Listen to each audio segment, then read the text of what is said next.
All right, good morning, everybody, and happy Friday. Hope you're all having yourselves a fantastic start to the AM. The sun is shining, the coffee is warm, and you're ready for what should hopefully be a fantastic finish to the trading week. It's been a great week here so far, team, right? We're on a nice little streak here, doing really well, controlling sort of our risk management, right? Not taking losing personally, closing our trades as our P&L is increasing, and just setting ourselves up, right, to be successful here long term. Few things, right, that we need to be maybe a little bit aware of today. As we saw yesterday, right, kind of inside bars across the board. But we're going to get a little bit more aggressive, right, with the futures roll here. That occurs there on Tuesday. So the two biggest days of the roll are going to be today and Monday. And we'll see basically how things are going to behave. If we kind of get that split volume, right, then we're going to start trading the ESH 2025 contract, right?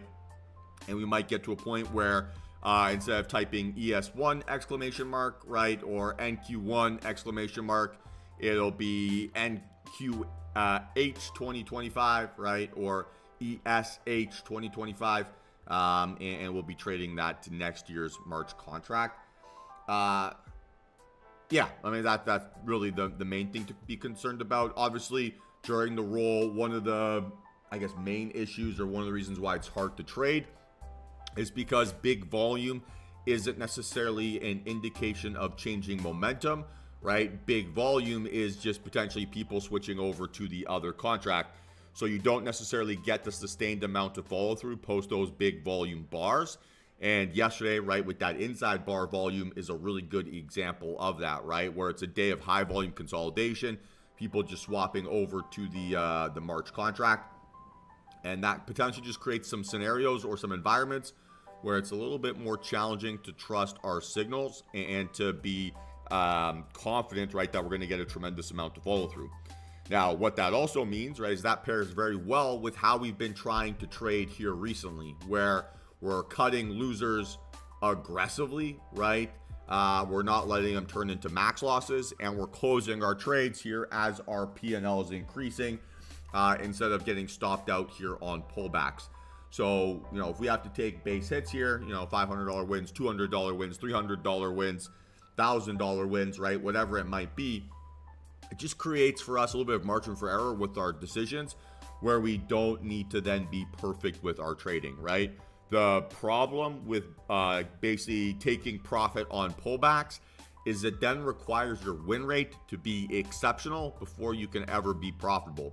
So, if your average win is $150, right, and your average loss is $300, you got to win on 66%, 2/3 of your trades, right, just to break even, let alone to make any money. Whereas if you flip those ratios, all of a sudden, right, you don't need to do anything too crazy. You can basically flip a coin and still be green. And that's what we're looking to accomplish here, right? We're trying to make it easy for ourselves with our risk management, with our position sizing, with how we manage our trades. And we need to be obsessive over those details and basically take it as a step-by-step process, right?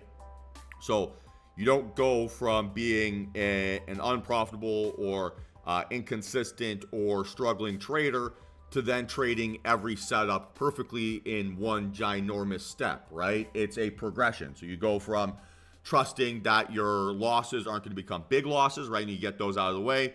You turn your wins into bigger wins, and then you can start pyramiding, right? And start maximizing your actual P&L potential. So it's really important that we understand that it is a relationship, right, where one thing leads to the other. And if we skip steps in between, then we're just going to set ourselves up to basically be punished, right? And the reason why we want to focus and stress so much about closing our trades as our P&L is increasing, because once you start pyramiding, right, and you start increasing your position sizing into winning trades, if you're stopping yourself out as your P&L is decreasing, you're actually going to give up a significantly more amount of your P&L, right, than if you had just kept your original sizing and gotten stopped out. So it will then create more FOMO, right? It'll then create more anxiety. It'll make you feel like, oh my gosh, I was owed this, I was owed that. And that's going to lead to overtrading. That's going to lead to you feeling as if you're missing ideas. That's going to make you feel like you're a little bit of an idiot, right? So we have to be proactive, not reactive, in triggering those emotions. And the way that we do that, right, is we build up good habits, good skills, and good techniques that we can then scale and improve. So we won't be able to pyramid our ideas successfully and make money on those trades successfully if we're not confident, right, that we can actually take our wins when it's there, right? And for me, it's very, very important that we focus on those things. We try to do the boring basics first before we scale up the quality of our decisions, or the quantity of our decisions, I should say, sorry. And if we're going to skip those steps, it really doesn't matter how many trades you take a day, right? If we talked about, right, if your average win is $300 and your average loss is 150, taking more trades a day is just going to set you up to blow up your account faster. Whereas taking one trade a day and making those techniques perfect, right, and controlling the variables you can't control well, will make taking more decisions more profitable for you. But if you're not willing to focus on those details, then taking more decisions is just going to blow up your account way faster than what you're doing with a singular decision. And we have to understand that before we can scale it up. And yeah, it's boring, right? It's shitty. It doesn't feel fun to limit your dopamine hits, right? To not take a tremendous amount of action. It's not a good time, right? It's not as enjoyable as it is taking 20 trades a day. But losing can be fun too, right? Losing can feel like something and can give you that dopamine hits. Like the same reason why people at casinos will set the slot machines all day long, because it feels fun, right, to pull the handle and see things flash, even if it costs you money. And we have to make sure that we're not basically behaving that way, that we're trading with our edge and we're actually executing it with a sample size before we try to execute it with a larger sample size, right? So it's create that proof of concept for yourself, create those facts that you can actually rely on. And then from there, right, you can scale up your decisions, you can scale up the quantity of your decisions, and you can start to add more complex techniques to maximize your P&L potential. But you have to walk before you run. If you try to run before you're doing those basics well, you're just going to land flat on your face and eat shit, right, for lack of a better term. So with that being said, kind of like a friendly reminder here out of the way. Oh, one last thing. It's been a great week, right? We've been nice little run of form here. 11 green days in a row. It's been a lot of fun trading, right? Last 2 weeks been fantastic. But what I'm not going to do here is do something that ruins my week on a Friday, right?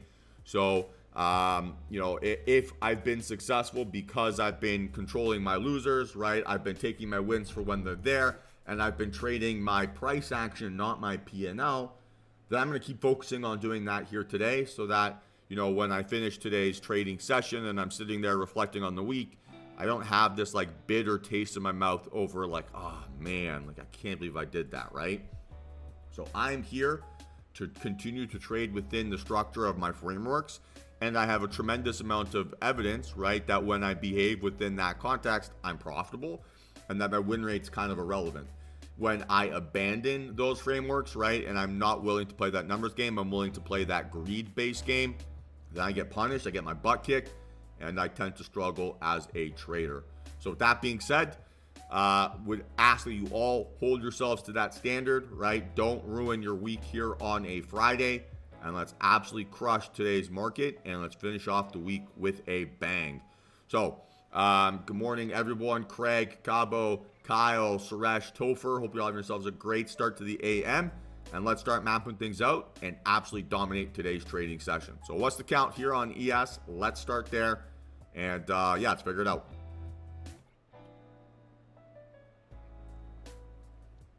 Yeah, inside bar on big volume, right? We know a lot of that big volume is going to be associated with the futures roll. It's also Friday the 13th. I don't know if you guys are fearful lunatics like I am. Last Friday the 13th that we had it was a almost like a 1% up day. So we'll see if that's the case.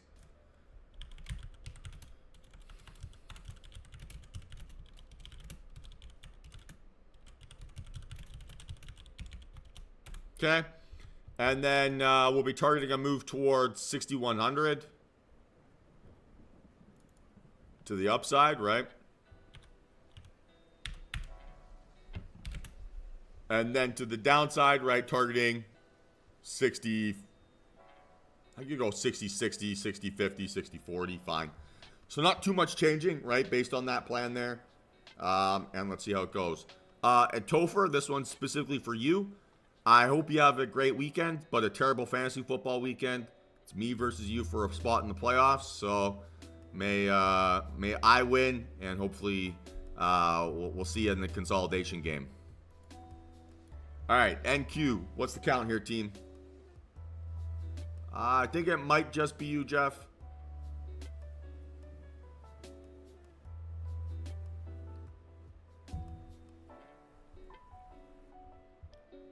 Yeah, inside bar again, right? Not increasing volume like we're seeing on ES.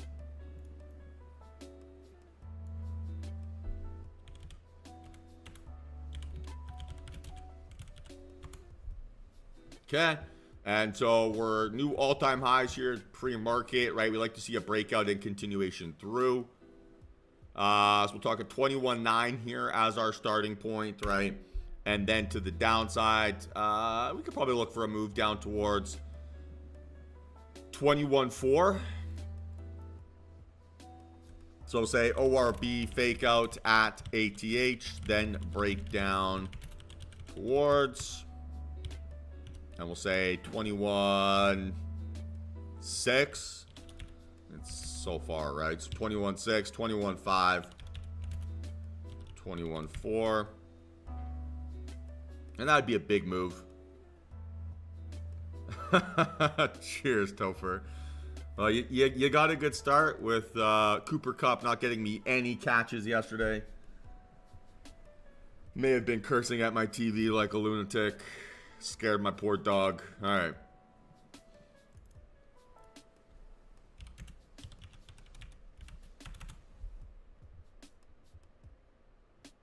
Reset your... All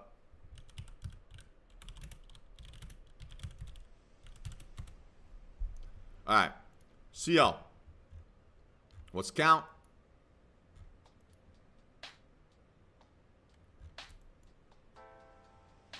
One for three. Yeah, spot on. And we'll call it a weak 1 for 3, right? Higher high, higher low.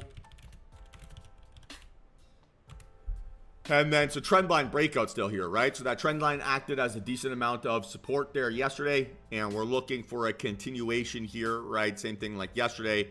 Up towards sort of that like 71, 72, 73 areas, right? Those points of contact here on the trend line. For me to be bearish, I mean, in theory, I could still look for it. I could look for a rejection back down towards the trend line, but I'm not that optimistic or that enthusiastic about that move.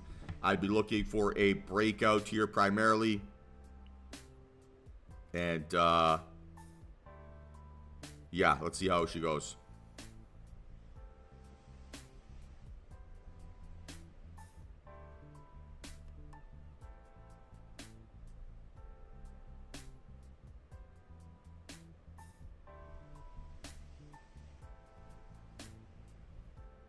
Make sense?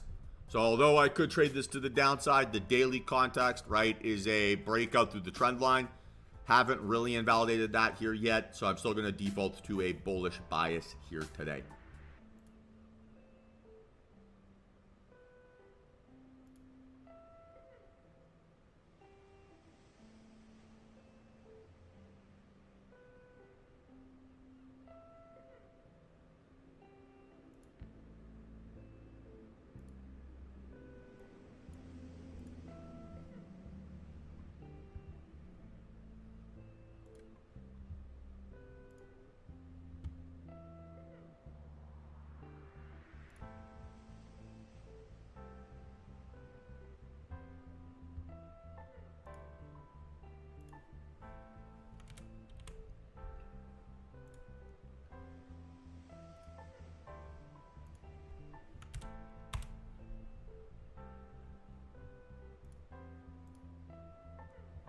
Okay. Apple. So let's count here.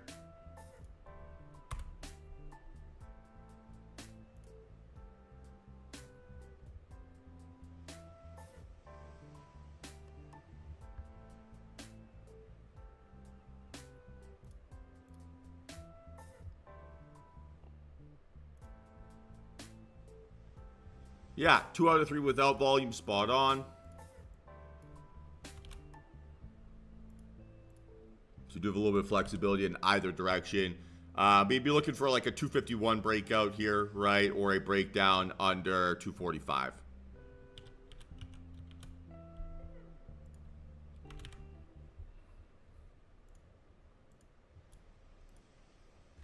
Okay, Tesla, higher high, higher low, decreasing volume, opening up in the implied middle. Well, 1 for 3 here to the downside, right? And we're looking for a breakout above, so above 430. Man, Tesla was $300 like a week ago. This thing's a freak. And then to the downside, I mean, I don't really want to sell into Wednesday's candle. That feels a little bit scary. So it'd have to be under 400.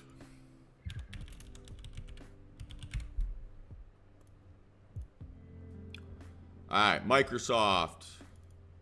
Weak, 2 out of 3 with volume, right? Kind of looks like a rejection. So I want to be a little bit patient there, right? That would make it challenging to do a dip buy, obviously inside yesterday's range. So you'd be looking for maybe for a dip buy off of like 440 to 445.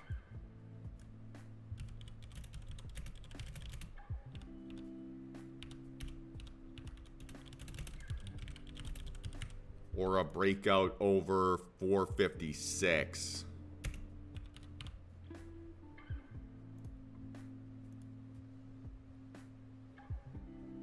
Okay, Amazon inside bar here. So you're looking for a breakout above that inside bar high, right? So 231 to the upside or a breakdown under 226 to the downside.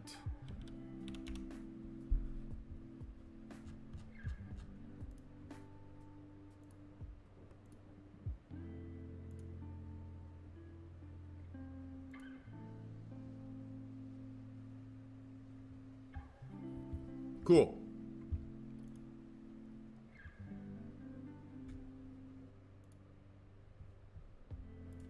Okay, AMD.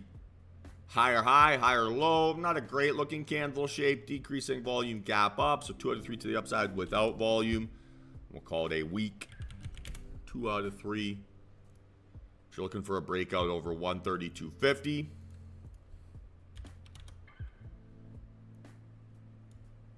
Or, right, a breakdown here under 129. And again, just rounding it to the daily highs and lows, pretty much. Okay, NVIDIA inside bar, double inside bar. Doesn't happen too often. So again, not too much changing, right? A 142 breakout or 133 breakdown. Okay, Meta inside bar as well.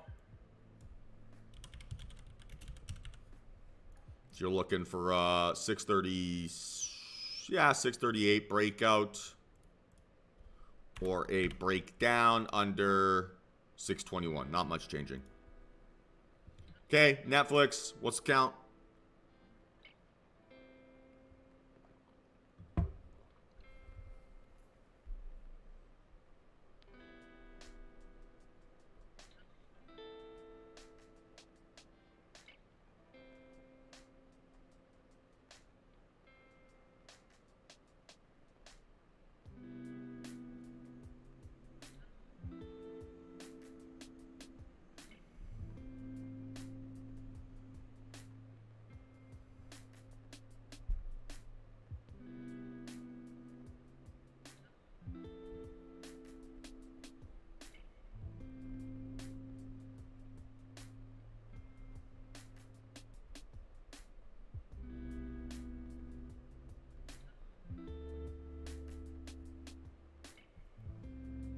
Yeah, 2 out of 3 to the downside with volume, spot on.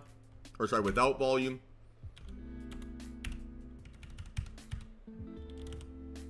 And so we're looking for a breakout over 941 or a continuation here under 920.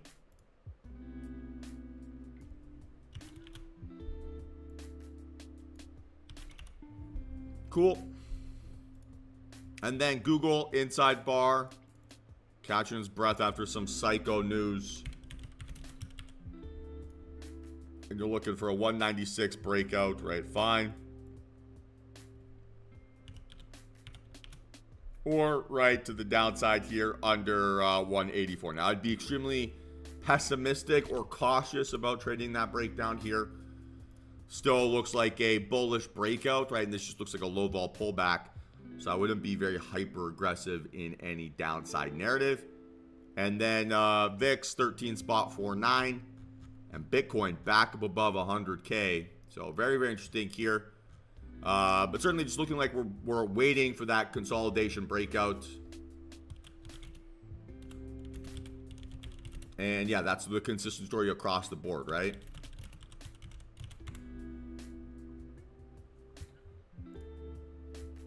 Any questions here, team? Any questions?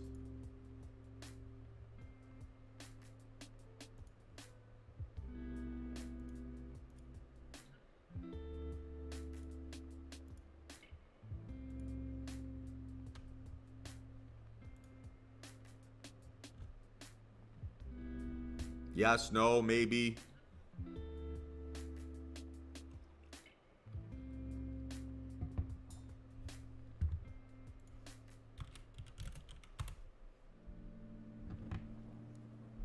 All right, fantastic. So we got 8 minutes or so before markets open. I'm just going to go make myself a quick cup of coffee, spend a few minutes here visualizing a successful trading day, and then we'll jump back on here in a few minutes and get ready for what should hopefully be a very successful trade. So let's have ourselves a fantastic afternoon, or fantastic morning, sorry, and let's get after it. So be back in a couple, and we'll break it down then.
All right, everybody. So, like I said, let's get ourselves ready for what should hopefully be a big day.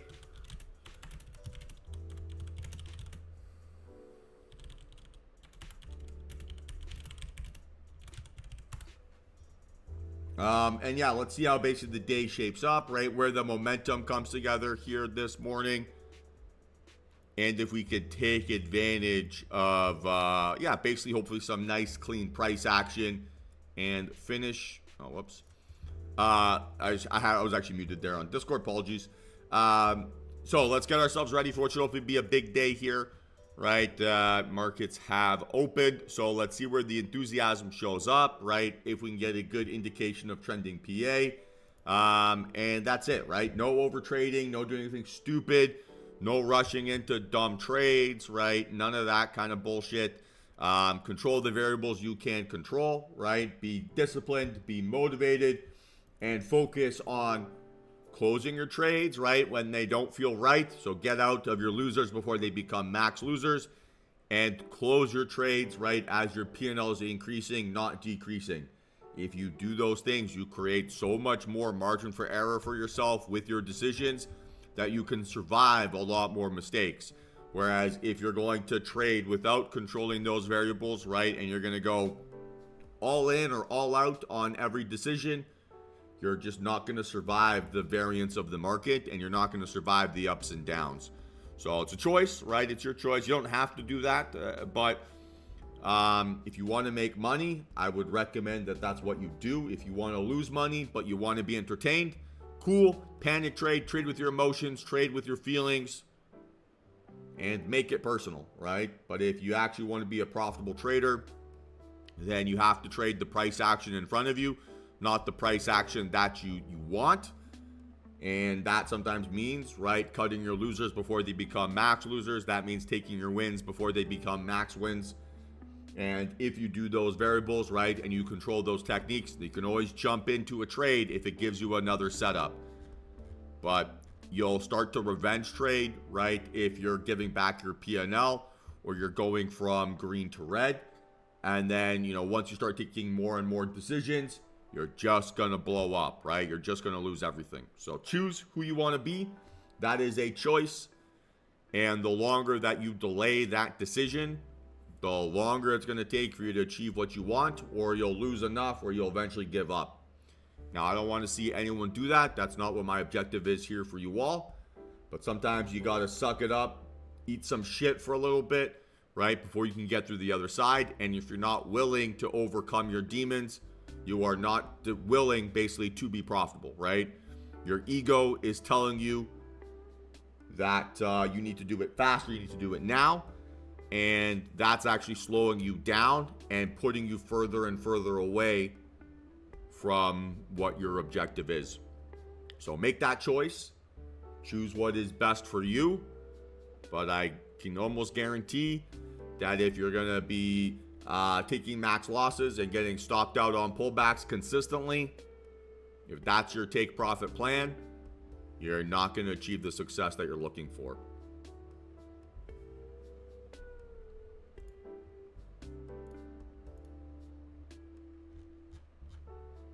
All right, not bad volume to start the day off. So looking like we could still probably trade the December contract here today.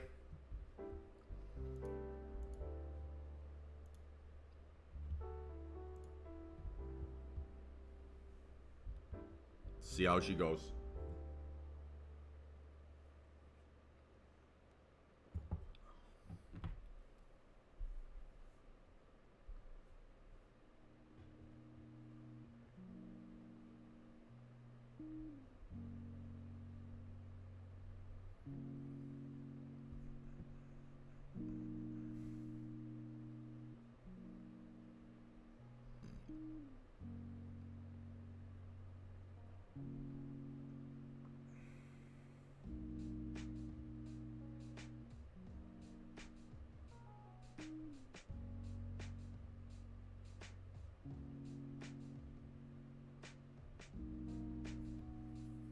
Any questions, team?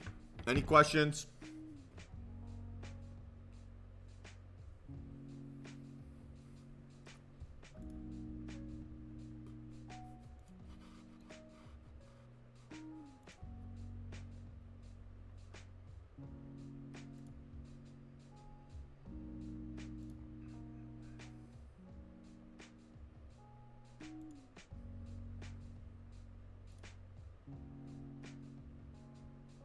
We're good.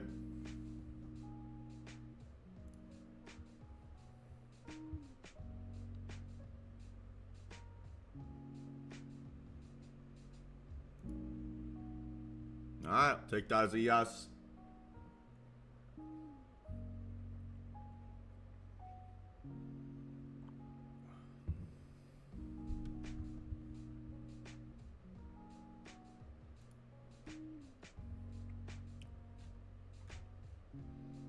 How's everyone's trading week been in general? Guys had a good week?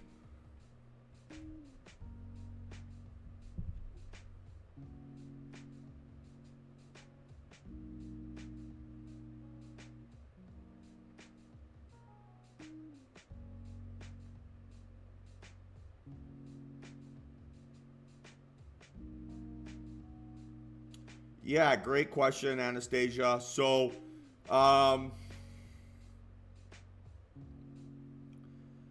mean, really what I'm looking for here, or what I'm watching, is the move happening faster or slower, right, than the directional bias, right? So if I'm looking for a move to the upside, I want to see the move to the upside happen faster than the pullback here to the downside. So if like we're watching NQ here right now, you know, we're seeing it move 3, 4, 5 points, right, at a time when it's going higher, and then it's gently pulling back, right, a point at a time, half a point at a time, things along those lines. So that's really the base thing that I'm looking at. Does it happen faster than I expect? And then once it pulls back into my entry zone, right, or the area where I expect resistance to step in and defend. So hypothetically, let's say if I was playing this breakout here right now, which I'm not, I don't have a setup trigger, I would expect previous high of day to act as support. So if I now see price action pull back from 835.25 to 820.75, and that 820.75 doesn't act as like a trampoline, then I know that it's probably not ready to basically be a dip buy or a entry, right? The pullback is not stopping somewhere, right? It's just pulling. So it's twofold, right? Where's the previous point of resistance that I want to see now act as support? And is the move happening faster or slower than I expect? If the move is happening faster or higher than I expect, and support is acting as support, then awesome, right? I'm willing to pull the trigger and click submit.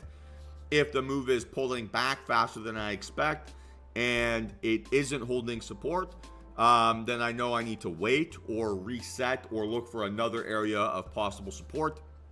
And then if I only get 1 or 2 of the criteria, then I know that my entry timing probably isn't going to be correct, and I need to be patient waiting for price action to basically reestablish itself, or that my setup trigger, right, isn't actually as strong as I anticipated. Does that make sense?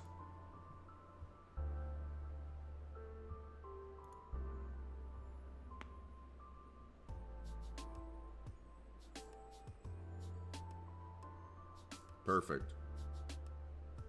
And then in reality, right, the way that you're going to train your eye here to do this is you start tracking, okay, what was my entry? I mean, yours, right? What was your entry versus best entry versus worst entry, right? And what was the difference there? If you're starting to track those details, you're going to start to notice those patterns and like train your eye to see it better. So you can basically train your gut, right, to notice that. To a certain extent, it is a little bit of a feel thing versus like a binary reaction. Because each trade's going to have a little bit of a different pace, a little bit of a different movement. So the more that you track those details and study those, that basically entry logic and entry timing and those variables, the easier it is to start to notice those patterns and like train your eye to see what you're looking for. Hey, dog.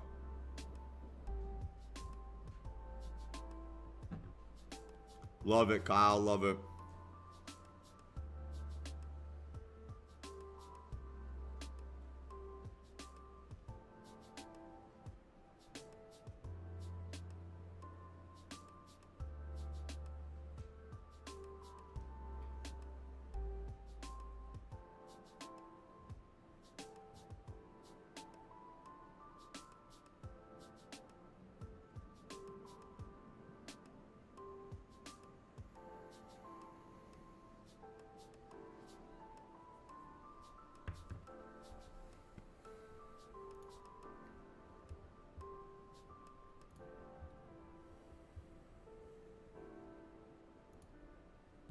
And again, if I don't get any action here today, no worries, right? I'm not owed a trade. I don't have to make a decision. Every day, all I'm owed is the opportunity to sit and watch. I'm not owed the opportunity to make money. I'm not owed the opportunity to lose money. I'm just owed the opportunity to play the game. And sometimes, right, you don't have to swing at a pitch.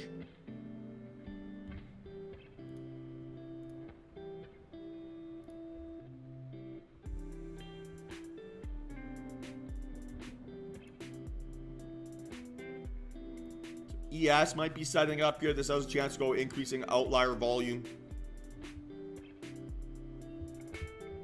So starting to watch ES to the upside. That would be the starting point here.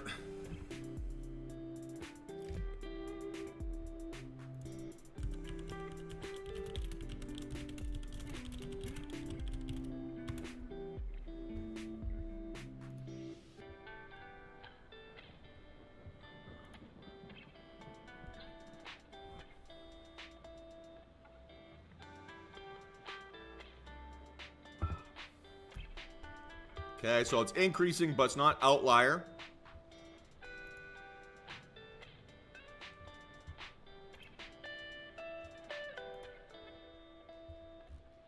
It's good, not great. All right, same thing with NQ.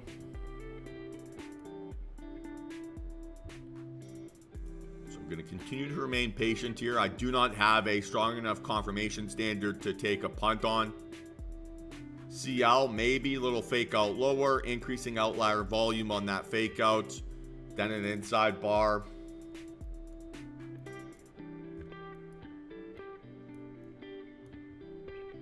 So maybe this could be in play here.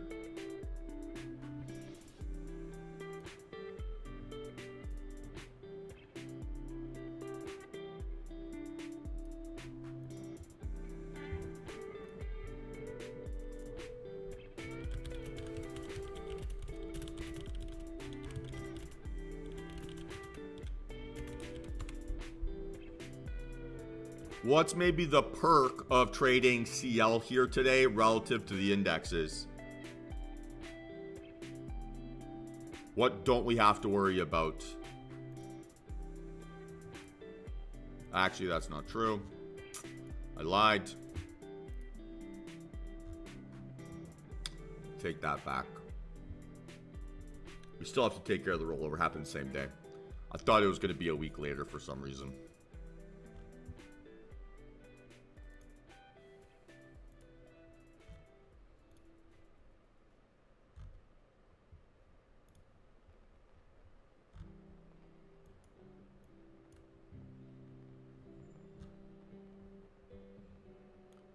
Okay, so far so good here from CL. We're going to start to set this thing up.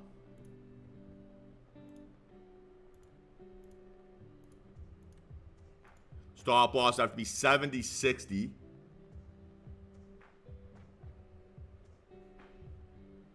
And we want to see again, right, that 63 act as support, basically be a trampoline bounce off of that area. So right now, we've seen it pull back and get stuck. Probably not the reaction you'd still expect on a pullback. And Q might be breaking out here as well. Honestly, guys, I love NQ. It's my favorite.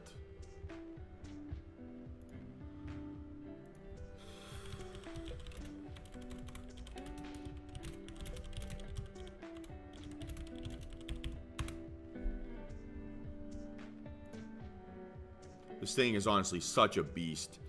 So we're targeting 21.9.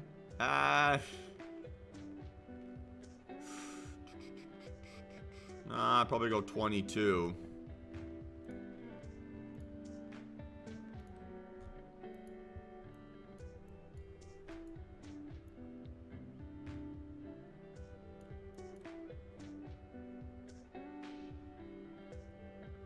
See how it bounced right off of previous high a day there? Let's see if it does it again.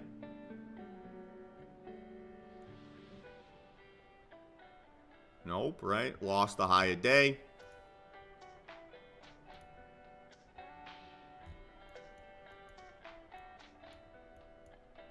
So probably not quite ready for an entry here. I'm going to set things up, right? 886 stop loss for now.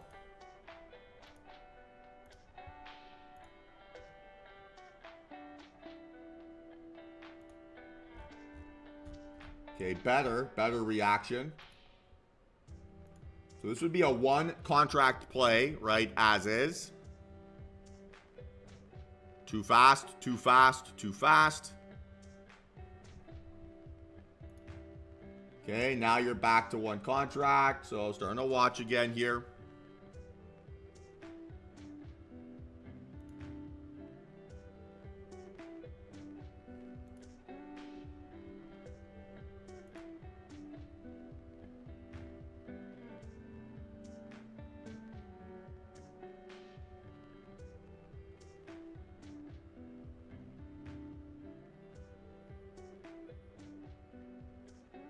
Okay, guys, I am in average price $896.50.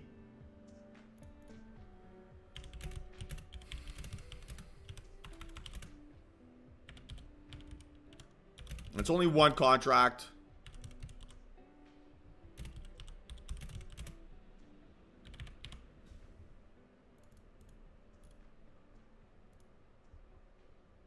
Oh, whoops.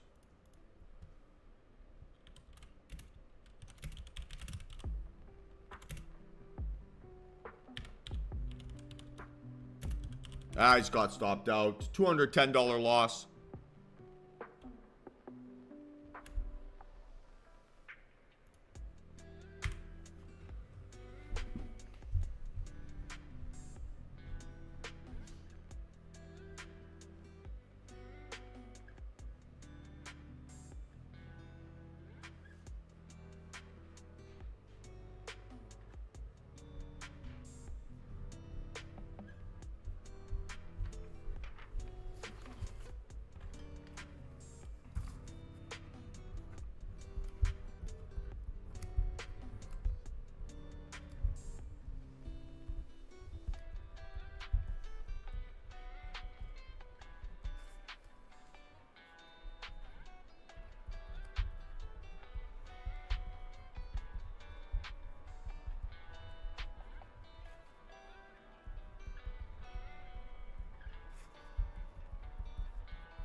$210.88 is what I lost on that.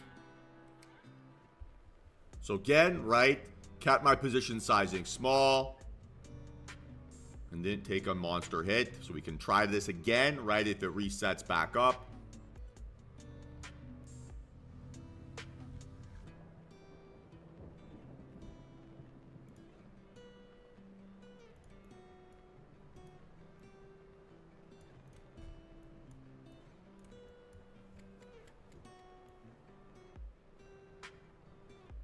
Okay, so watching again here, right? 892 would now be the stop.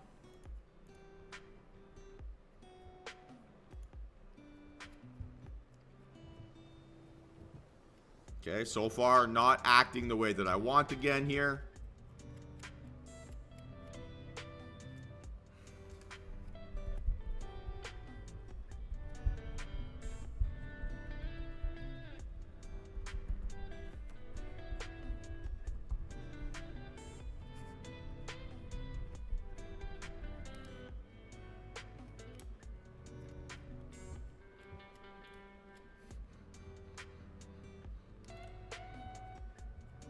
Okay, starting to possibly look like a bit of a rejection setup here now.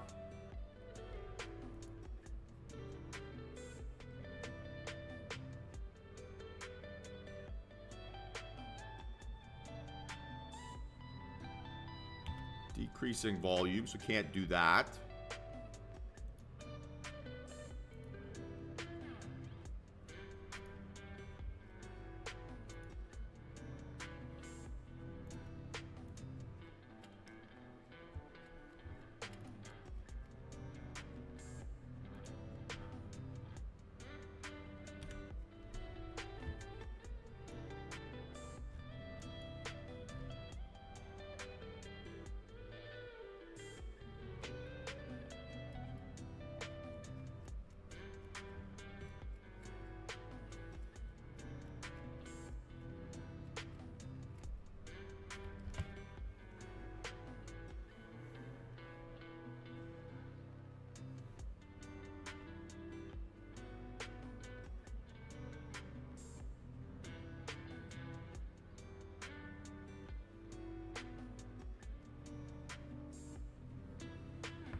Still possibly interested here.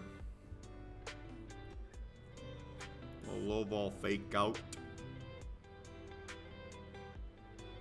So we'd like to see 908 right break out above and 908 act as support.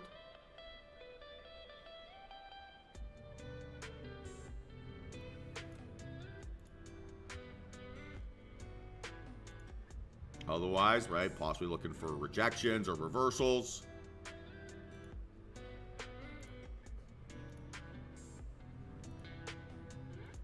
CL not tradable for me here short term.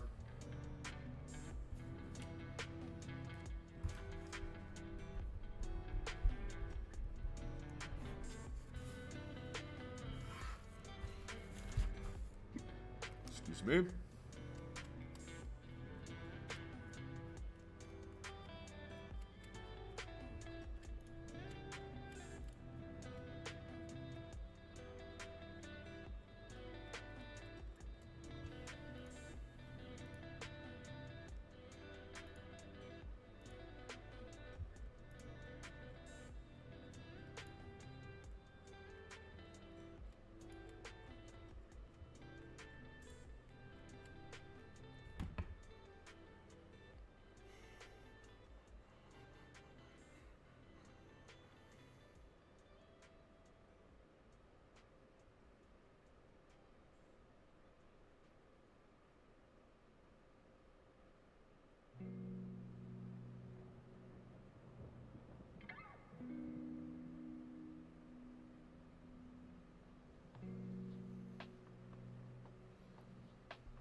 I mean, NQ holding up pretty well here. Maybe starting to do like a bit of a bull flag.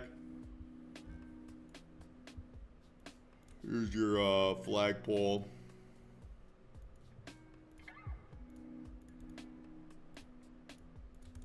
All right, something like that. Just pretty low volume. Yes. Not quite increasing outlier. Increasing, but not outlier. So maybe on the 5-min.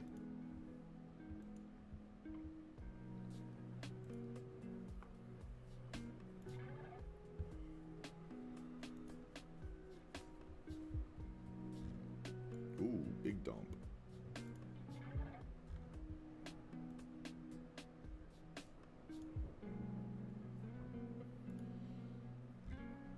Okay, watch ES here as a possible rejection setup.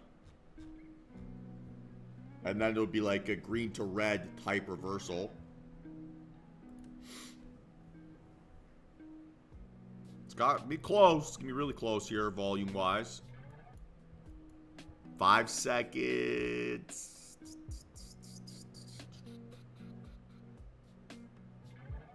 Didn't do it.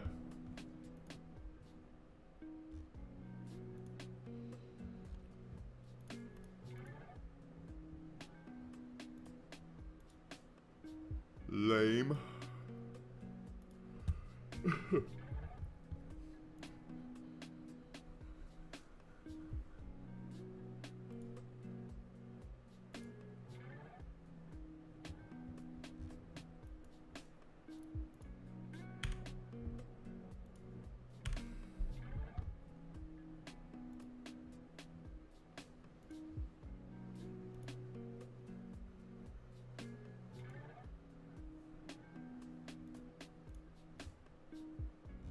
Yeah, it's just barely decreasing.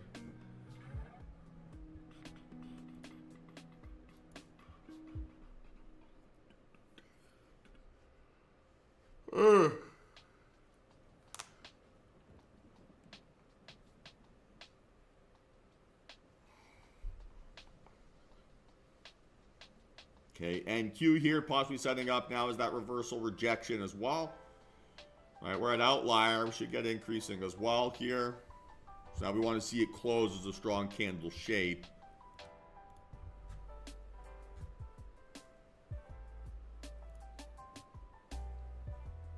CL, I don't have a bear case on it today.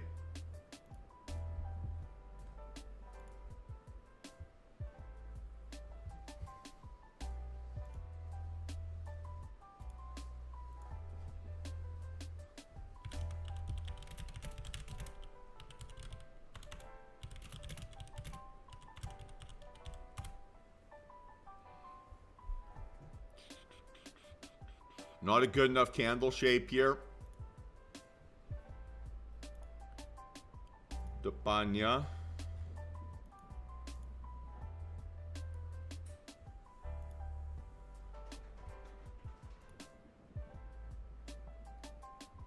We'll watch, my gosh, on the 5? Sorry, guys.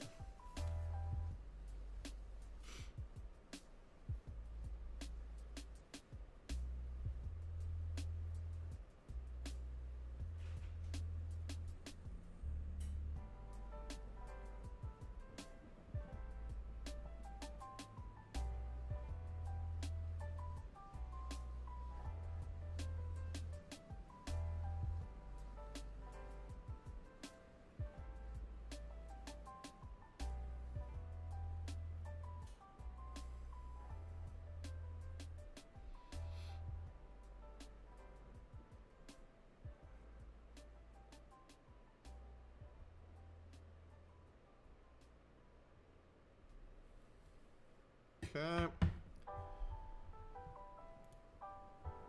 Might be dip buyers defending here again.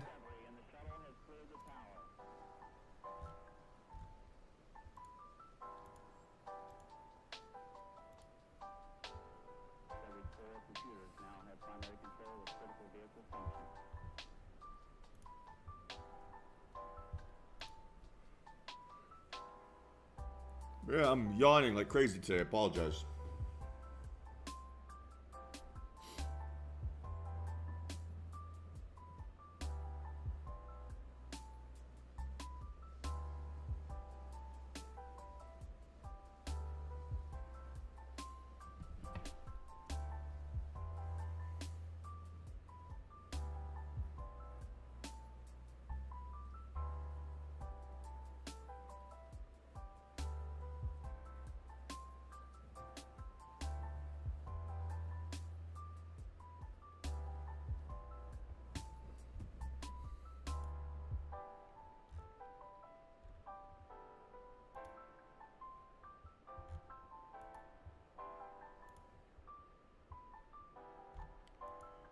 Thirty seconds.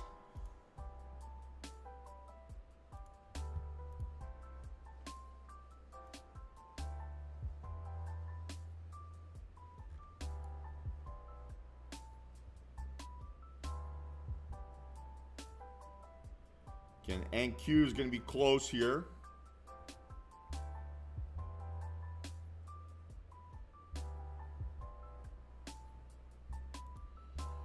Not increasing. Same thing here. 3 min increasing, not outlier. So no confirmations here yet. We need to see outlier volume show back up. It's close, but no cigar.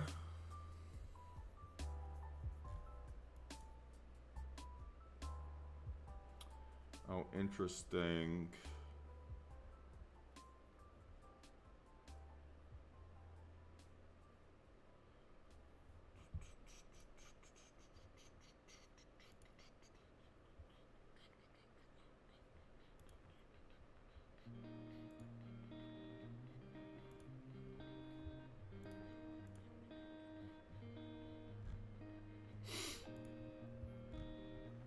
Yes, on the 10.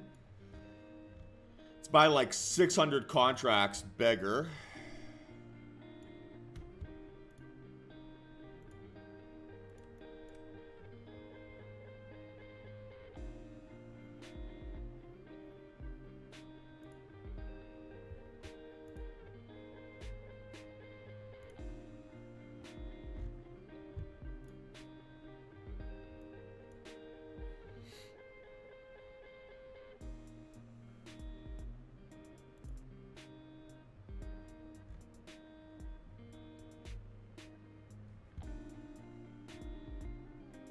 Okay, so I'm gonna start watching ES here. Stop loss 76.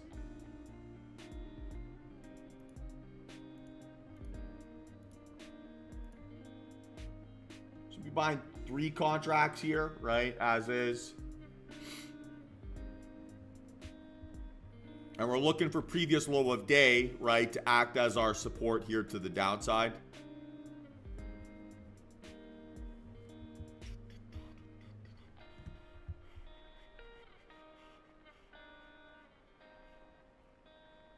Pullback really further above that's not that appealing.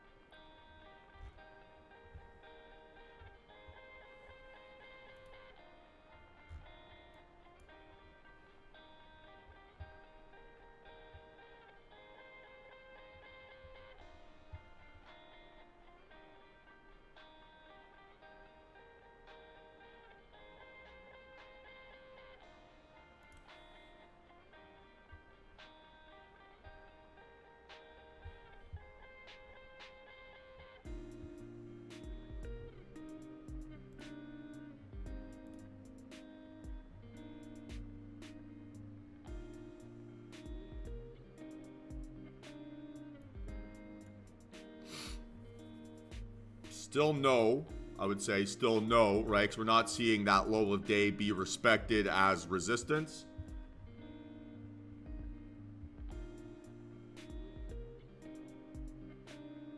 And it keeps getting back under, which is a good sign.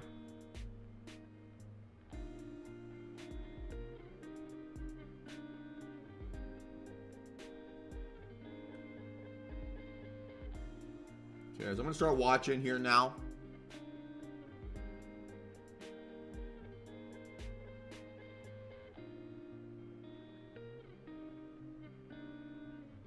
It's got to be above 72.50, ideally 73 as the entry.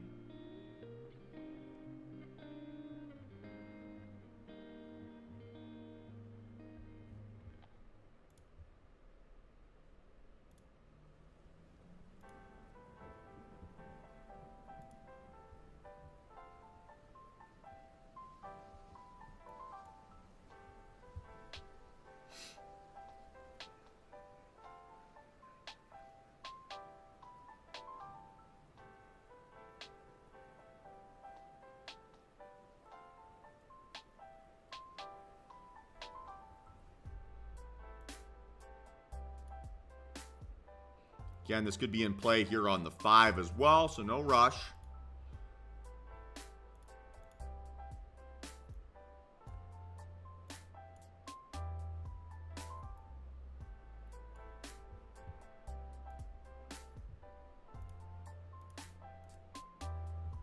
Okay, so watching this on the 5 min now.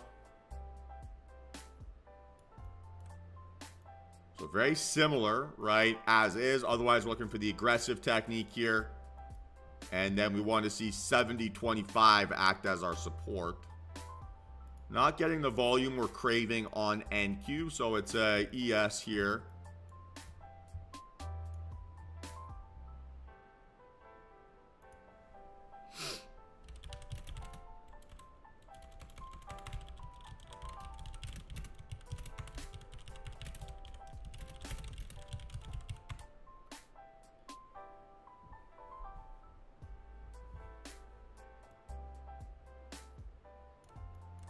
So either a stop loss at 76, right? And then an entry at 73, which was very similar to what we were looking at previously. Or we're going to get that aggressive breakdown here, right? Under 70, and then we can use the aggressive technique. Slightly maybe more biased to that here now. So stop loss would be 72.50.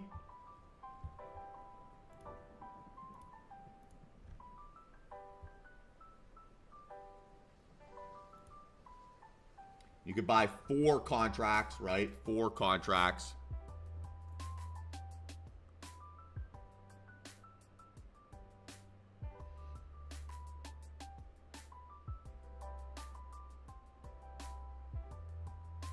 We're going short, right? Sell short.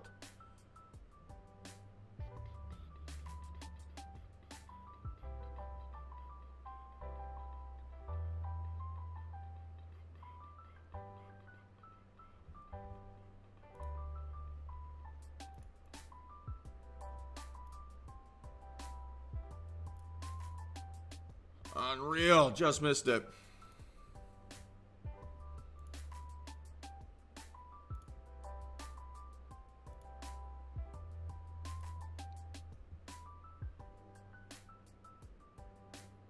No, maybe not.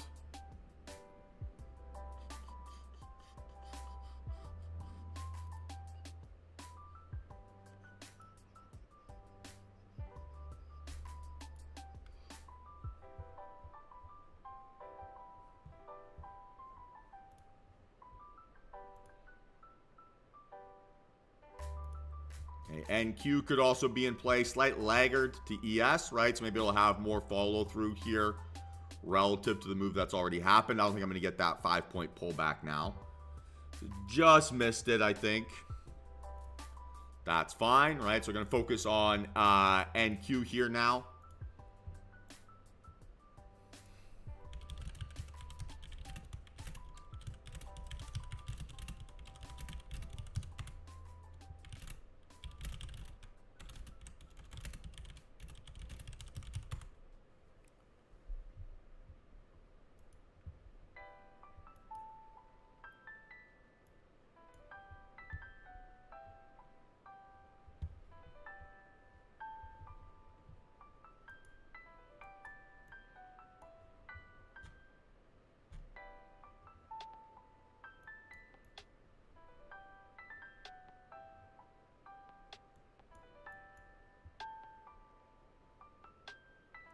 About a 90-point move, right? Which is plenty of space here for us. Let's see how this candle closes.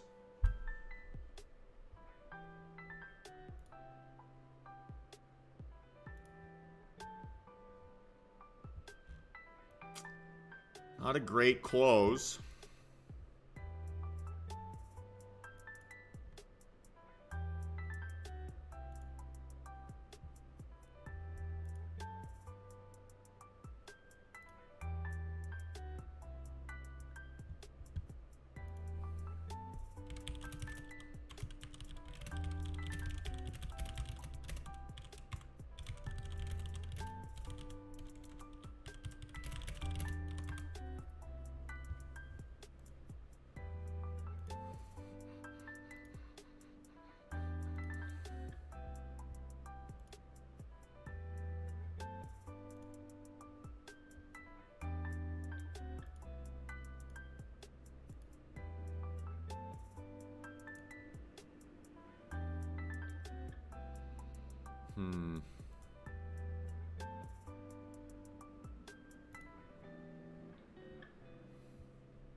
Can't say that looks great.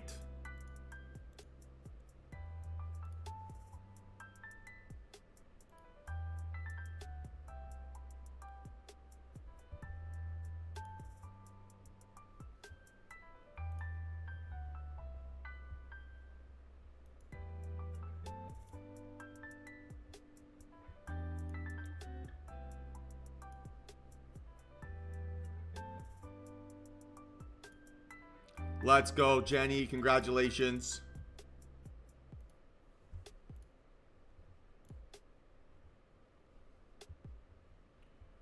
Almost 800 bucks. That's a nice way to go into the weekend. Well done.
Okay, so for now, I don't have an active look.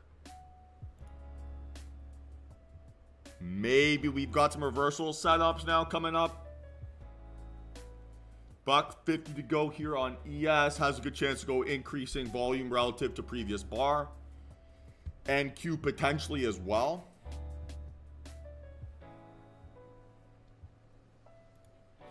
CL kind of fucking around doing nothing. Sorry, hopefully you guys don't mind when I curse.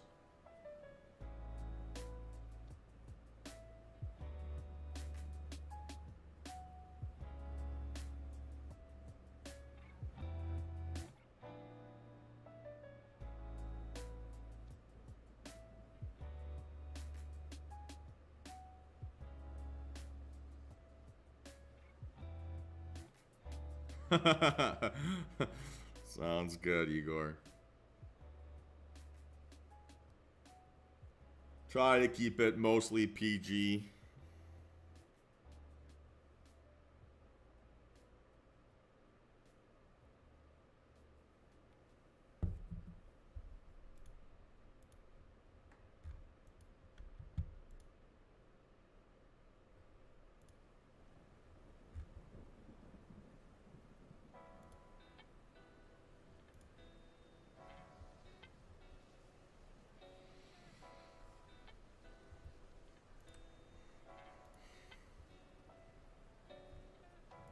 Maybe ES back in business here. I would still prefer NQ, because the move hasn't happened really on NQ, right? Hasn't gone to its like red line at the bottom there. So I'm interested in this for sure. So what we'll call this 866 for now. So watching NQ here. Just be patient, right? We don't need to rush into this again.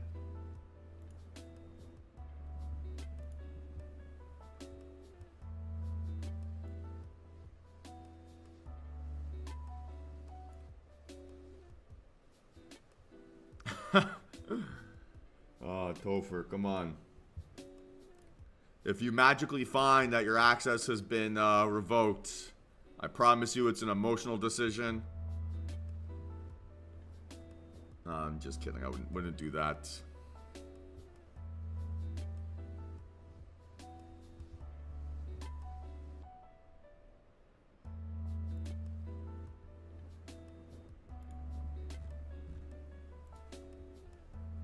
Okay, so watching here closely again, team.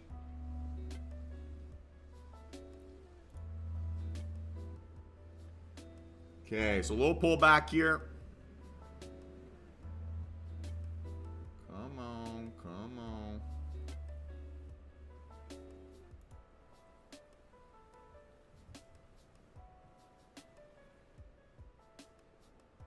Okay, guys, I am in average price 856.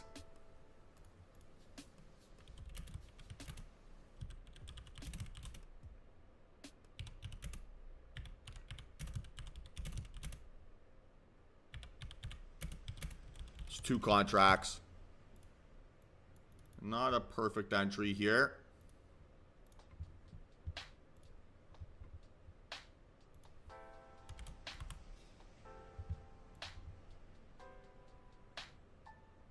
Come on.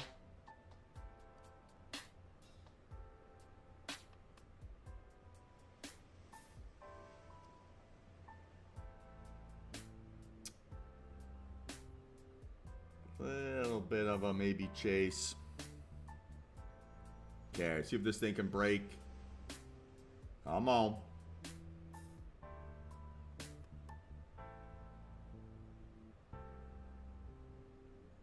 Could have gotten a much better price.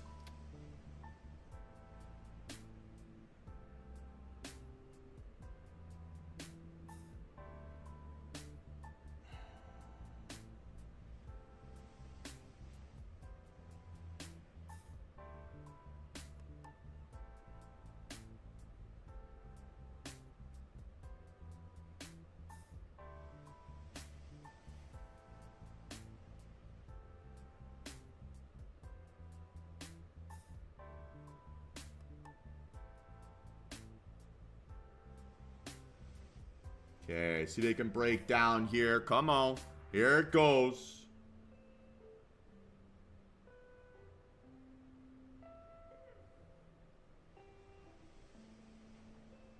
Come on. Come on.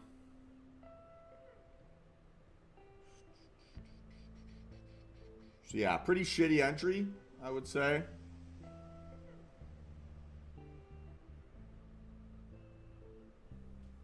That's making this more stressful than it needs to have been. But I do think it's the right thesis.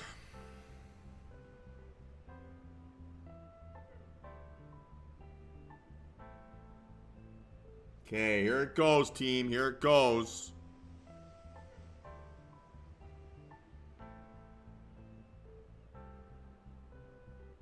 Okay, watching closely, thinking about maybe, you know, either...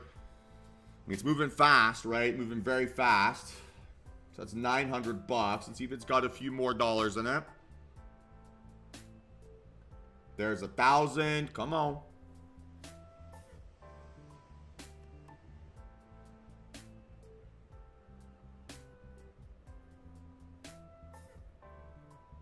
Who's in this with me, team? Who's in this with me?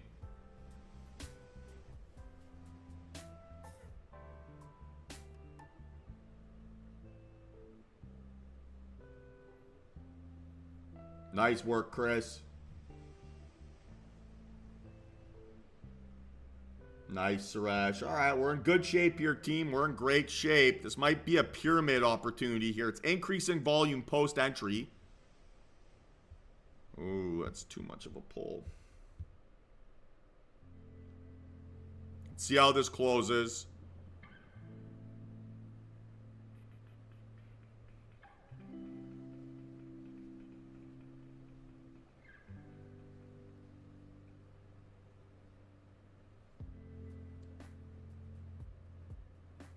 She's a bouncy bugger.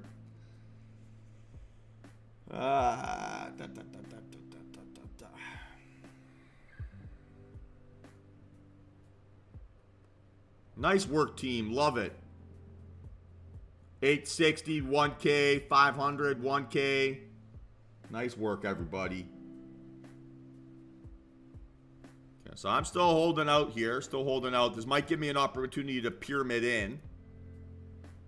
So as is, right, average price, 856 here short term.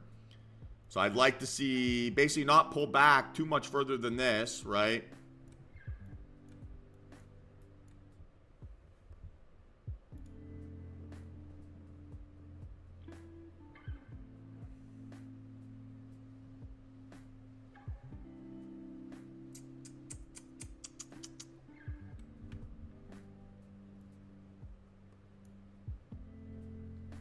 Don't like the pace of that. Nice work, FTS. Congratulations. Great result. Okay, so I might be able to go stop loss here now. 844.50.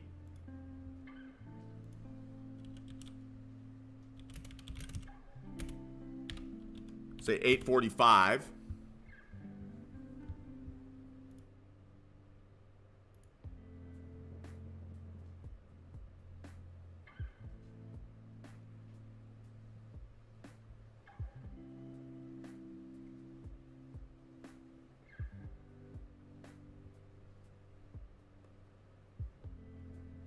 Okay, guys, I am now in 4 contracts. Average price is $848.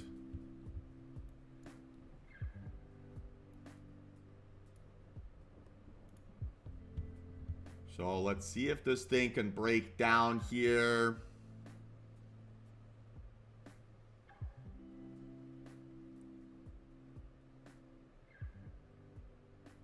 Come on, break down.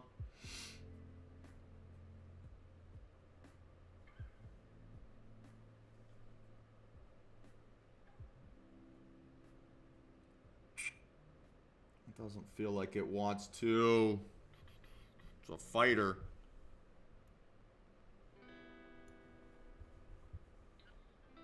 Okay, come on. Okay, here it's starting to break. Come on.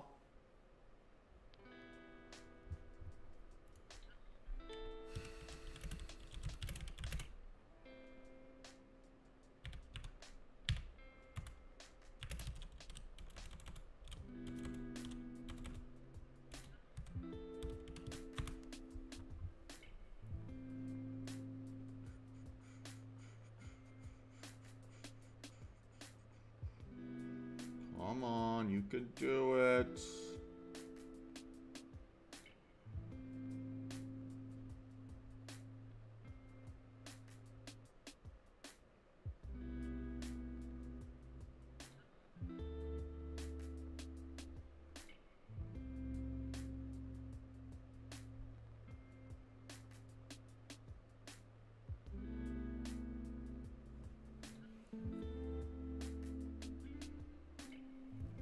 Come on, get through 30.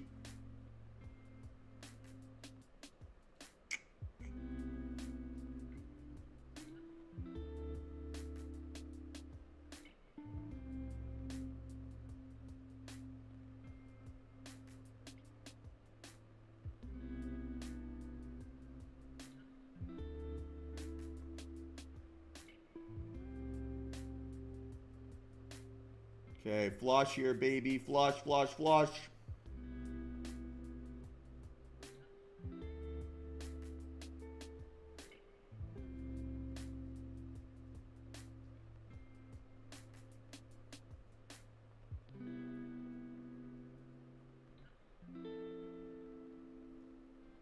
So close. There it goes.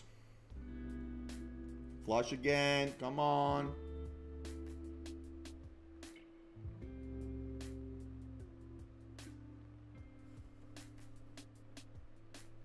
Keep going. Keep going. Here we go. Here we go.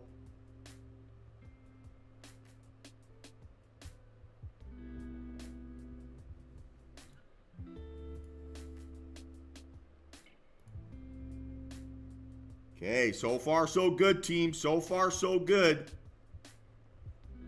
I'm going to look to close this around 800 if I can. Maybe can pyramid into another position here as well. Maybe, maybe, maybe.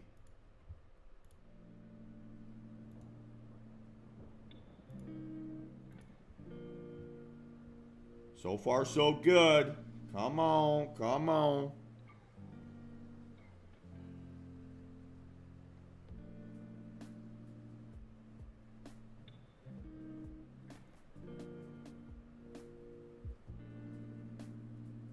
So watching this reaction to 800. Here it comes. Watching closely.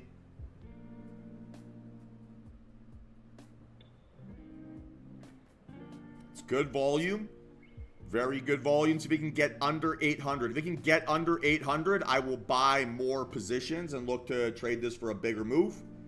If it can't, I'm going to get out.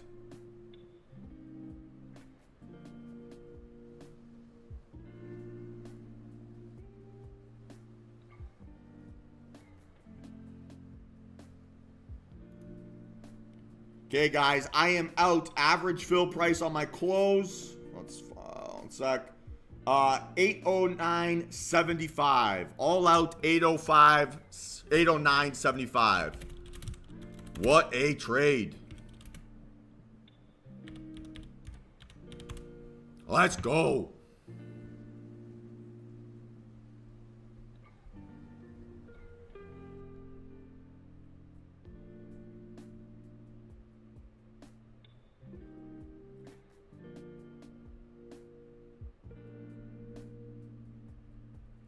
So just a little bit over 3K on that play.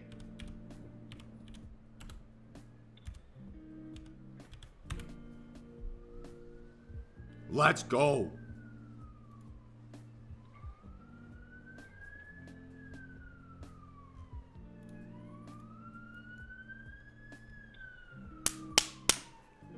Love it. Best job in the world, guys. Best job in the world. realistically, I am not going to place any further trades here. Biggest day of the week, right? By a moonshot. Woo!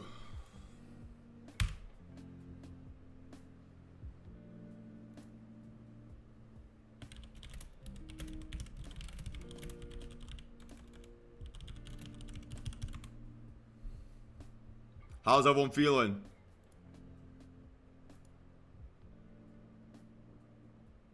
Nice work, Jeff.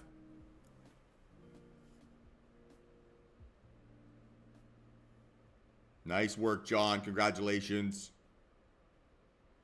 Hell yeah, team. Hell yeah.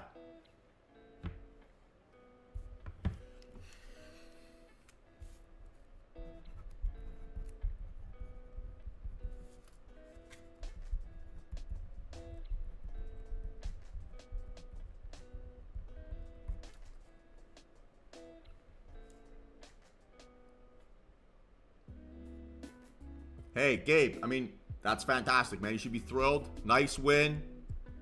Compounds away, right? You build up that skill by taking those wins and building that buffer, right? What a day.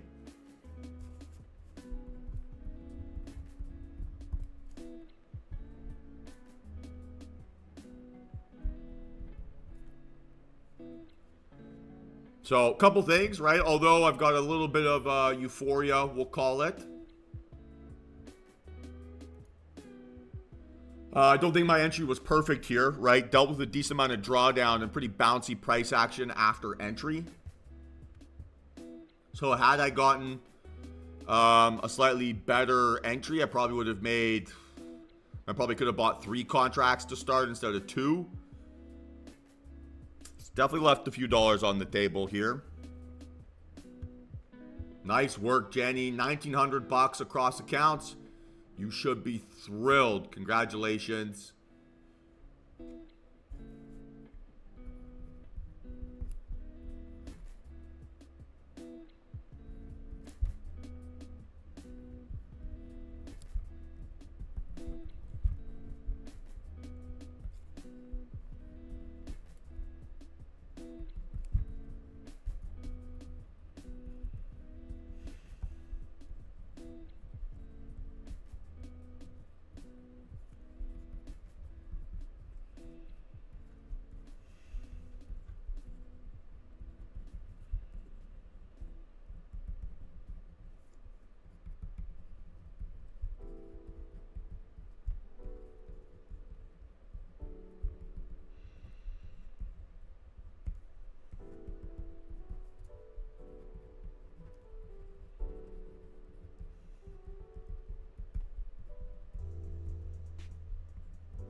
What a day, team. What a day.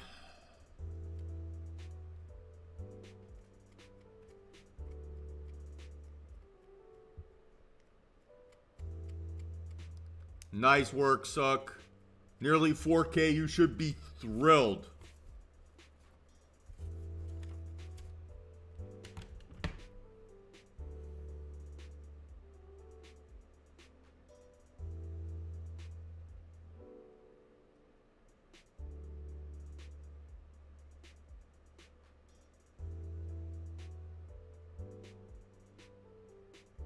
So 28, 49, 55 on the day. Not placing any further trades, guys. That's a hell of a session. What a week. 12 days in a row here. Love it, love it, love it. Biggest day in a while.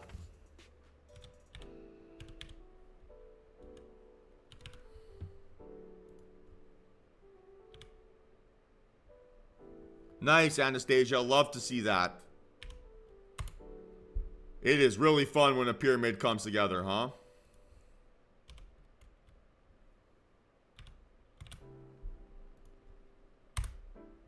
Let's go.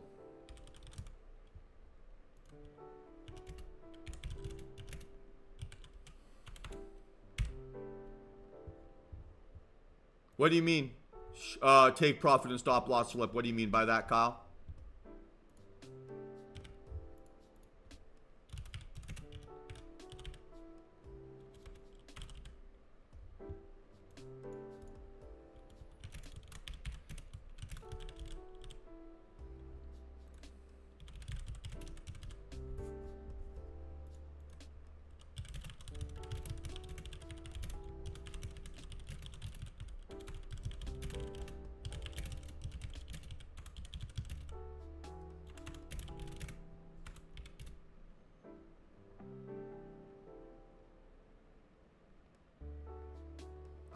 I don't really know what you mean by that. Take profit, you put the lower number there? What does that mean?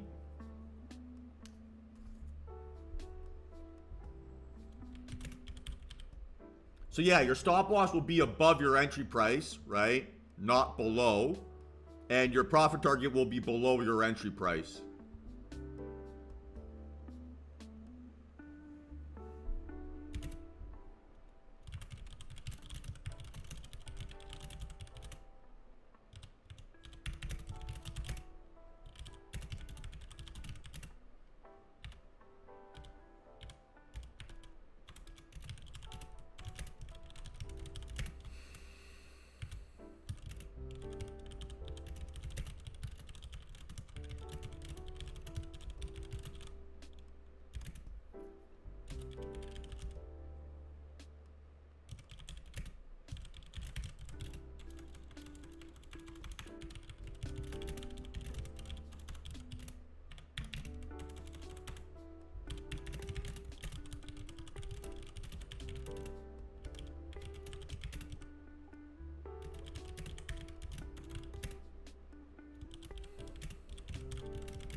What do you mean by that, Jacob? How can I tell there's better volume to one side versus the other? What do you mean?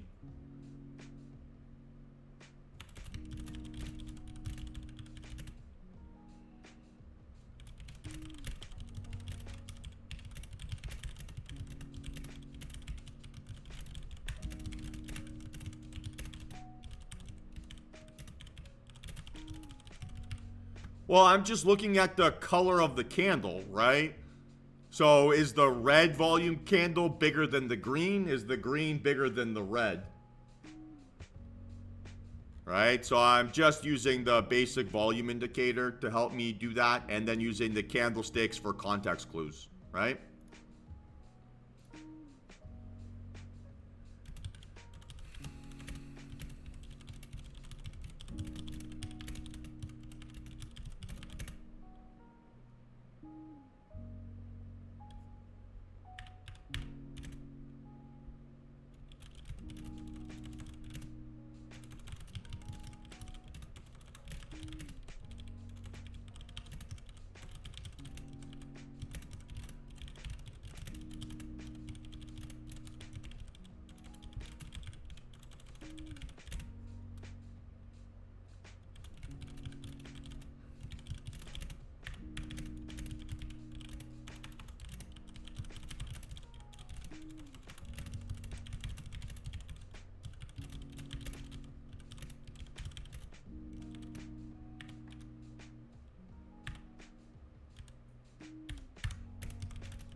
Let's go, team. What a day.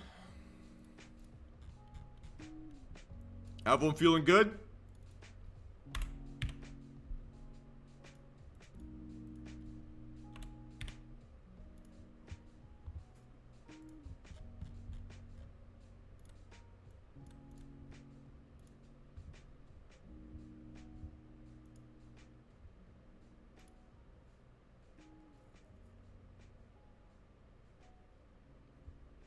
Enjoy, Kyle. Have yourself a great day, man.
Trade with micros, Don, right? So you don't have to trade with full position sizing, or you don't have to trade with dominions. You can trade with micros and build up your buffer.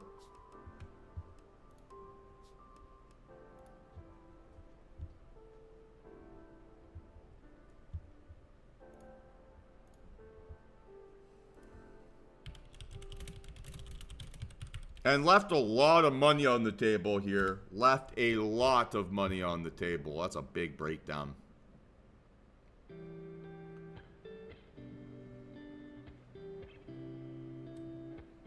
Oof.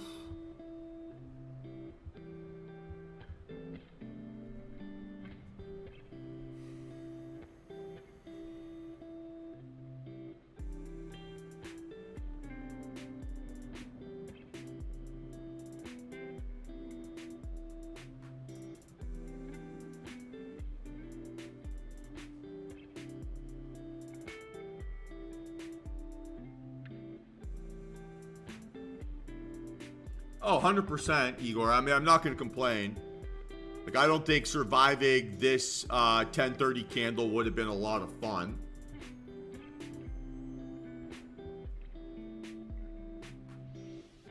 All right, but maybe could have jumped back in on this. Again, maybe not.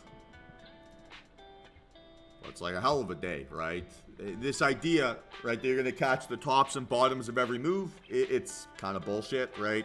You catch tops and bottoms by luck, not by skill. So, okay, in this context, got shaken out before it gave us that extra 100 points. Am I bitter about that? No, absolutely not. It's a great day, biggest day of the week. But just shows, right, that when you do get some follow through and you do get some nice price action, I mean, the potential is insane, right? So I've got no complaints with how I traded. I don't think I would have done anything differently. Yeah, I wish I had slightly better entries. Maybe that would have made a little bit easier. But all in all, great end to the week, right? 12 green days in a row. And this is like the exclamation mark on top of that. So yeah, can't really complain. Might be time to go spend some of that money.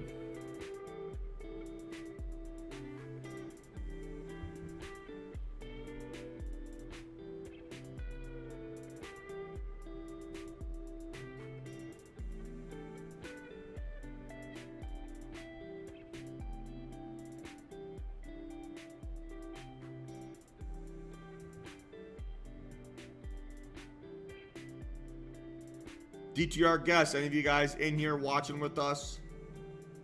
How'd your day go?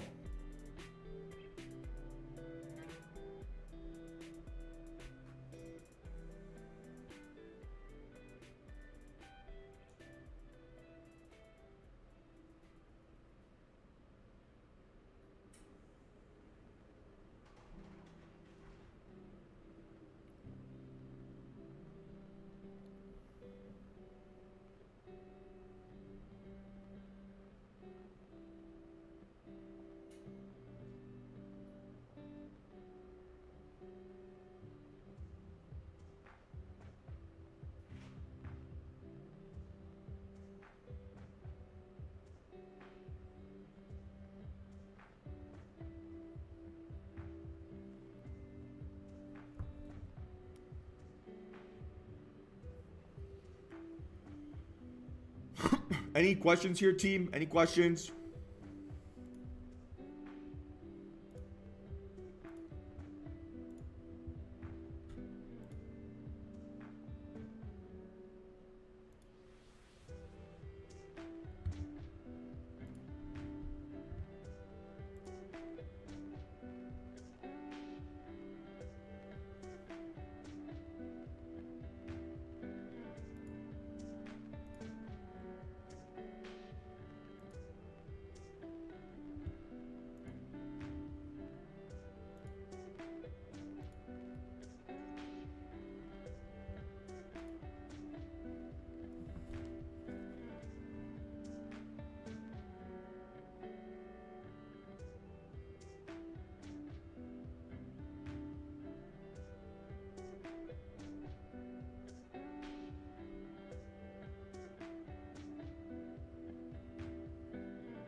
I mean, Tesla is a lunatic. What a beast.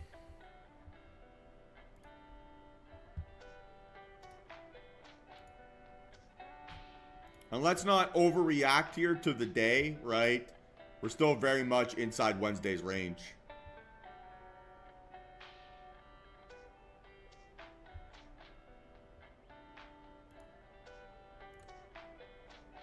Yeah, great question, Joe. So controlling your emotions, right? The valuable thing to track there is what those emotions are, right? So write down, okay, I've got this intrusive thought, I've got that intrusive thought, and track, was that thought justified or not, right? Oftentimes, our brains are trying to do for us what is easiest, not necessarily what is best. And we need to create evidence, right, to basically overcome those feelings, right? So one of my favorite sayings as a trader is rely on facts, not feelings. And generally, your feelings are going to try to default you into doing what is easiest, not what is most profitable. So the way that you counter that is you track those emotions, right? Okay, I felt anxious. Why did I feel anxious? Okay, was I anxious because my entry was wrong or because I was worried that my timing was going to be incorrect here on this trade?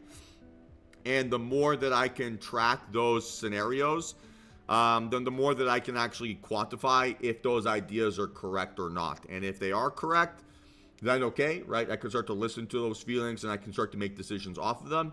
If they aren't correct, then I can start to react to those scenarios and create evidence, right, to basically overcome them. So really the answer is a combination of the two.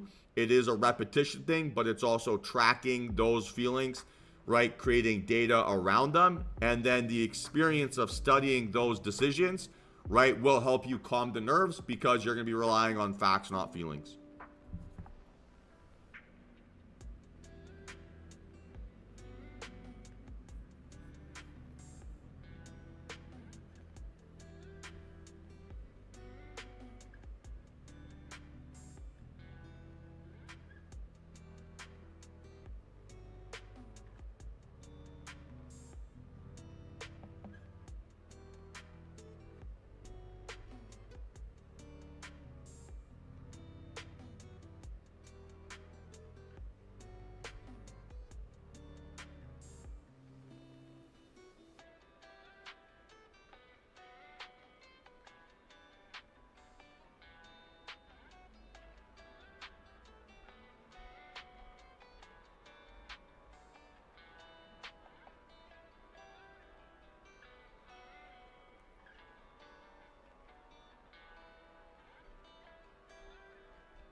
Does that make sense, Joe?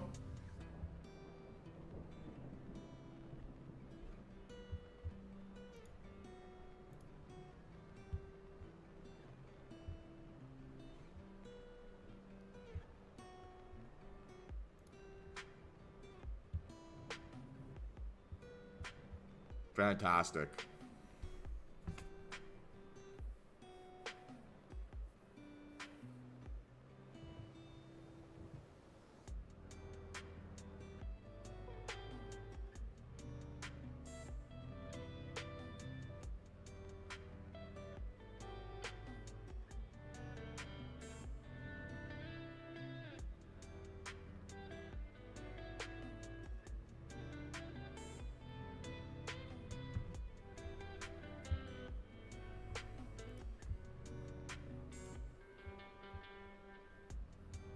All right, team. Final call for questions here. Any questions? Final call.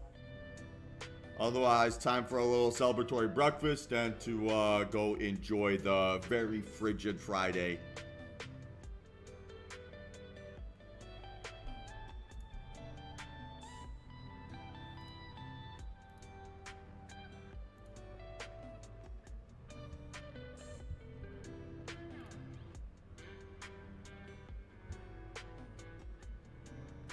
Honestly, one of my best trading weeks in a very, very long time. Awesome week this week.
Yeah, you have a great weekend too, Cabo. You as well, Jeff.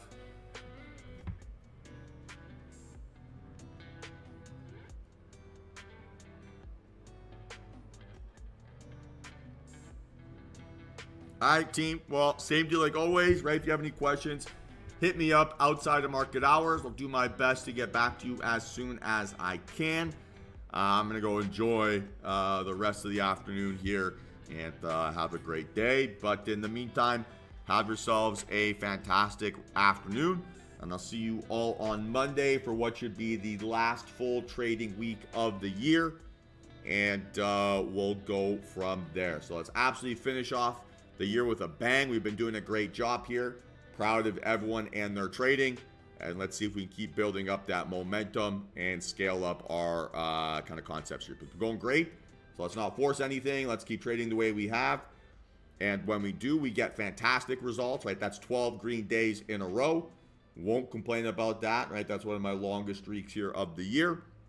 And there's no coincidence, right, that it coincides with being more aggressive and taking profit as it's increasing and being less stubborn in accepting my max losses, right? So being a better loser, being a better winner is creating a tremendous amount of P&L evidence that is nearly impossible to ignore. So that's a lot of fun. Let's keep up the good work. And I'll see you guys all on Monday. Peace.